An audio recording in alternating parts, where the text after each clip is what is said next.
দুনিয়ার মানুষ আমাদের কর্ম বিচার করে, আল্লাহ তাআলা আমাদের অন্তর এবং কর্ম সামগ্রিকভাবে বিচার করেন।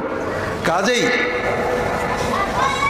কোনো কর্ম যদি আমাদের অন্তর ভালো হয়, কর্ম একটু কম হলেও আল্লাহ তাআলা পূর্ণ সওয়াব দান করেন। কারণ আল্লাহকে তো ফাঁকি দেওয়া যায় না, যায় নাকি ভাই? না। আবার যদি কর্ম অনেক করি, অন্তরটা ময়লা থাকে, আল্লাহর কাছে এই কর্মের কোনো দাম থাকে না।